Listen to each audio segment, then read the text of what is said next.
در ناحیه فرخور برابر جمع‌آوری حاصل محصولات فلزی، سبزیجات و آبچکاری چارواداران باشند و ذخیره خوراک چاروا برای زمستان مشغول هستند.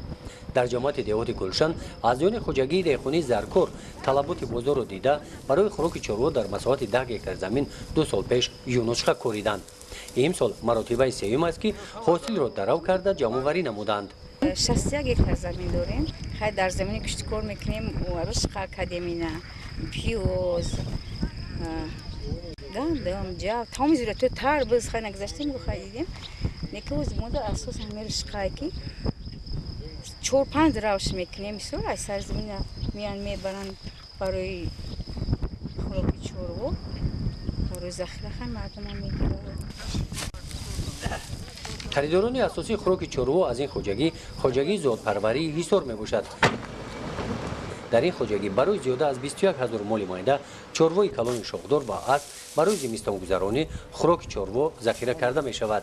ذخیره خوراک چاروا برای گذراندن زمستان گذرانی چاروای مایده شاخدار در خوجگی حصار ناحیه فرخور اساساً در مرکز موجود است. بیده در موضع بایتودش ناحیه 5 علفهای یک ساله و بیده و در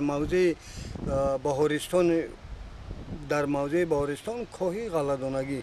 شرایط نگاهبینش با ویرانشوی ما راه نمیدیم چون که در جاهای مخصوص گردانده شده همه پرس ها رو تل میکنیم نگاهبین کرده اونجا ذخیره را برای زمستان. از روی معلومات متخصصان سوهای چارواداری در ناحیه فرخور برای زمستان سالهای 2016-2017 خوراک چاروا پورا ذخیره کرده شده است.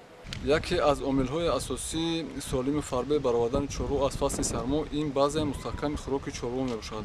با این مقصد چارواداران ناحیه فرخور سال جاری 49,000 تا امروز 49,200 تن خوراک درشت از آن جمله 6,777 تن بیده، 1,145 تن تربیده و 40,500 تن کوه غلگی ذخیره کردند که این 14,400 واحد خوراک را تشکیل داده. به هر یک چاروای شرطی 19-15 واحد خوراک راست میاد. برای دوره 8 ماه زمستان بسی میکنند. در خوجگی دهقانی زرکور بعد درو یونوشقه از آن خوجگی به جمع‌آوری حاصل تربوز شروع می‌نمایند.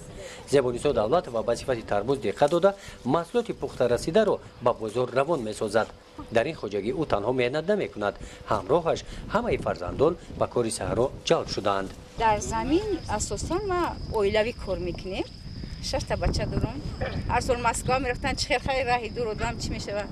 حوزه همشون بچه‌ها در همین زمین کار میکنن. یک جویه یگانش سرگرم میشوند. زمینت یالو مثلا 3-4 داره و یک رشقه میگیریم. خیلی تربوز میکنیم. گندم، جو همه رو جمع‌آوری میکنن. زندگیمون نقص پیشرفتی است. تا آن وقتی که از آن خوجگی حاصل این زمین را جمع‌آوری می‌نمایند یونوشقه برای درو نوبتی آماده می‌شود. این حاصل یونوشقه را خوجگی زادپروری حصار خریداری نموده است.